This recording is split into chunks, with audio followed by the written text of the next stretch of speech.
Hello दोस्तों, आज की इस क्लास में स्वागत है आप सभी का।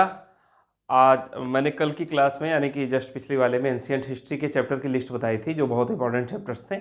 आज बातचीत स्टार्ट करने से पहले एक छोटी सी बात बताऊंगा जो उस समय हमने लिख के रखी थी अपने तैयारी के दौरान। मन उसके लिए दुश्मन की तरह कार्य करता है जो इसे नियंत्रित नहीं करते हैं।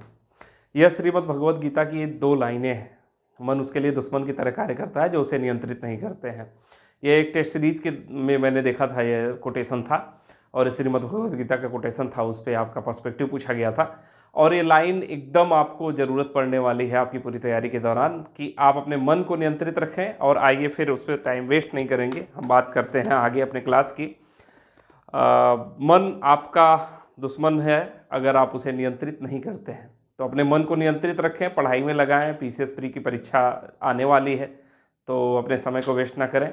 तो आइए हम लास्ट बातचीत में अपने एंशिएंट हिस्ट्री की बात किए थे, एंशिएंट हिस्ट्री के चैप्टर्स की लिस्ट बताए थे। मैंने बताया था कि उतना ही पढ़ना है, उतने पढ़ने से आपका हो जाएगा, बहुत ज़्यादा आपको चिंता और तनाव नहीं करना है। ऐसे ही मैं आपको हर एक माने सेगमेंट की आपको लिस्ट बता दूंगा, हर एक सब्जेक्ट की लिस्ट बता दूंगा, कैसे पढ़ना है वह भी बता दूंगा। थोड़ा सा परिवार और बड़ा करें आप लोग, अपने 1-2 जानने वाले लोगों को भी जोड़ते रहें ताकि हमें भी ऊर्जा मिलती रहे और मैं आप लोगों की मदद करता रहूं। अब उस पर समय नहीं वेस्ट करते हैं, मिडाइवल हिस्ट्री की आज बात करेंगे। यह हमारा सेगमेंट है पार्ट 2। अगर आपने इसी को डायरेक्ट देख रहे हैं तो इसके पहले एंशिएंट हिस्ट्री का पढ़ा हुआ है, जाके चैनल पे देख लें। मिडाइवल हिस्ट्री में पीसीएस की 2026 की प्री परीक्षा के लिए क्या सब्जेक्ट आपको पढ़ने हैं, कौन कौन से सब्जेक्ट आपको स्किप करने हैं, किस तरीके से पढ़ना है, उन सारी चीज़ों की बातचीत जैसे एंशिएंट में मैंने किया था वैसे ही ये मिडाइवल के लिए। इसके अतिरिक्त आपको कुछ और पढ़ने की आवश्यकता नहीं है।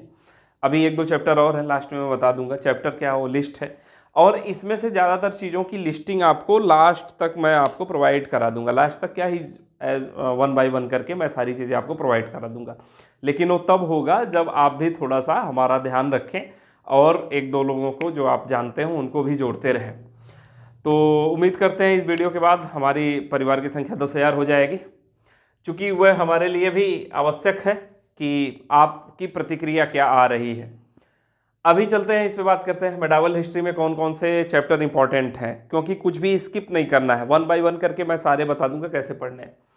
अब मिडाइवल हिस्ट्री जब आप शुरू करते हैं तो सबसे पहला सल्तनत काल स्टार्ट करेंगे आप। सल्तनत काल में क्या आपको देखना है, एक तो सल्तनत काल की टाइमलाइन देख लीजिएगा, कहाँ से शुरू हो रहा है और कहाँ तक जा रहा है, वो सभी को पता है।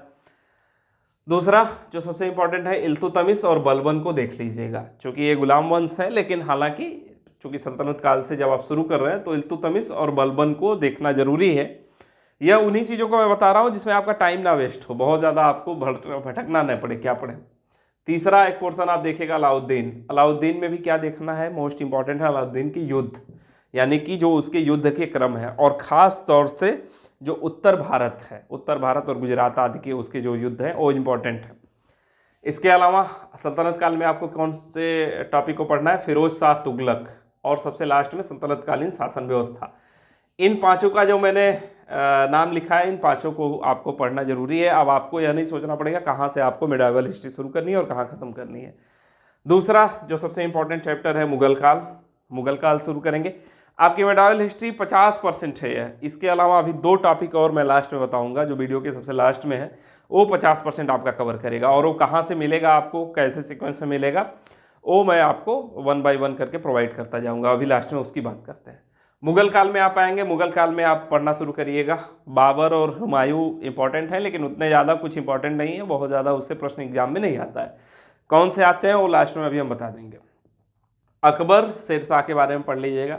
जहांगीर पढ़ लीजिएगा। विदेशी यात्रियों का क्रम पढ़ लीजिएगा, क्योंकि ये जहांगीर से ही शुरू होता है और बहुत इंपॉर्टेंट है कौन कौन से विदेशी यात्री किस क्रम में आए, क्योंकि पीसीएस की परीक्षा के लिए यह खास तौर से बातचीत पीसीएस प्री एग्जाम के लिए है, उन सभी दोस्तों के लिए है जो पीसीएस का प्री एग्जाम 2026 का देने जा रहे हैं।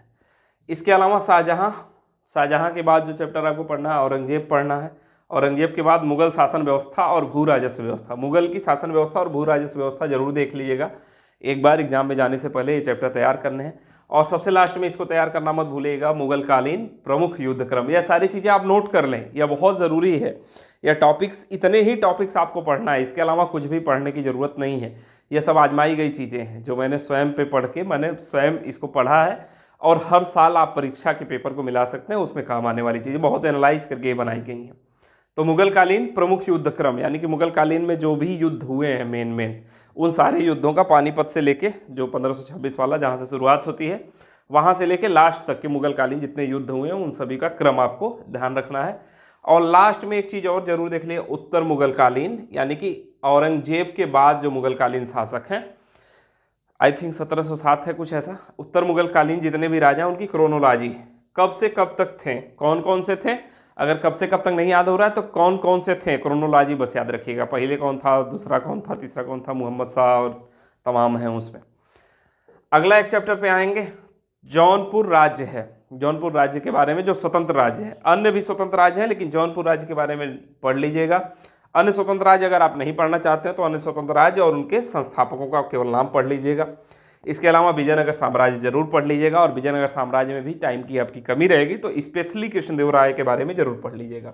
ये यूपीपीसीएस के लिए 2026 परीक्षा के लिए इंपॉर्टेंट टॉपिक्स की चर्चा हो रही है, इसको गंभीरता से लेके तैयार कर लीजिएगा। अगला एक चैप्टर है सूफी परंपरा और भक्ति संत।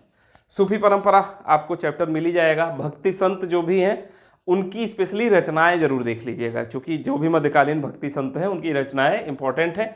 उनकी लिस्टिंग आपको देखनी है, लिस्टिंग नहीं मिलेगा तो 1 by 1 जैसे मैं बता रहा हूँ वैसे जैसे ये वीडियो आया वैसे ही लिस्टिंग आपको प्राप्त हो जाएगी। इसकी PDF के लिए आप जुड़ सकते हैं, इंस्टाग्राम पे भी माने रत्नेश यादव PCS करके है पेज, वहाँ से भी जुड़ सकते हैं। तो लिस्टिंग वगैरह आपको लास्ट में इसी चैनल के माध्यम से प्राप्त हो जाएगी। और इसके बाद जो चैप्टर आपको तैयार करना है मराठा साम्राज्य के बारे में, उसमें स्पेशली शिवाजी के बारे में पढ़ लीजिएगा। और एक चीज़ ज़रूर पढ़ लीजिएगा, छोड़िएगा मत, जितने भी पेशवा हैं उनका क्रम क्या है। यानी कि जो बाजीराव मस्तानी मूवी आई है उसमें जो बाजीराव हैं वो पेशवा थे, पेशवाओं का क्रम जरूर ध्यान रख लीजिएगा। पेशवा का क्रम इंपॉर्टेंट है, पूछता है एग्जाम में। और इसके अलावा मराठा शासन व्यवस्था, आपको उतनी चीज़ें बताई गई हैं जो एकदम मोस्ट इंपॉर्टेंट है। अब इसके अलावा जो 2 चीज़ बहुत इंपॉर्टेंट करनी है वो 2 पेज में रहेगी, लेकिन उसको छोड़ के नहीं जाना है, क्योंकि उसमें से प्रश्न अक्सर पूछे जाते हैं। हर साल 2 साल अगर गए पे 1 साल हो गया तो हो गया, नहीं तो पूछा ही जाता है। क्या चीज़ है? बुक्स, यानी कि किताबें। किताबें भी क्या है कि किस शासक से संबंधित है और उसके रचनाकार, यानी कि कौन उसके राइटर है। तो कौन से शासक से संबंधित है, कौन राइटर है। कई जगह केवल राइटर के नाम से काम चल जाएगा, डायरेक्ट बुक पूछता है या मिलाने वाला देता है, आप PCS में इससे वाकिफ होंगे। और जो 7वां एक बहुत इंपॉर्टेंट है, यानी कि मैं 7 टॉपिक्स ही बताया हूँ मिडियाइवल में। हालांकि मुगल और सल्तनत थोड़े बड़े बड़े हैं लेकिन पढ़ने में मज़ा आता है, इसी सीक्वेंस में तैयार करिएगा। इसमें सबसे इंपॉर्टेंट की अगर बात करेंगे तो यही 6वां और 7वां है, लेकिन सीक्वेंस में इस सीक्वेंस में आपको तैयार करना है। कई सोर्सेज बहुत बिखरे हुए हैं तो मैं उस पर काम भी कर रहा हूँ, लिख भी रहा हूँ, आपके लिए भी किताब लिख रहा हूँ हिस्ट्री की, जो बहुत कायदे से, बहुत क्रोनोलॉजी वाइज और बहुत सीक्वेंस में रहेगी। हाँ, 7वां जो बहुत इंपॉर्टेंट टॉपिक है उसकी हम चर्चा कर लेते हैं। इमारतें व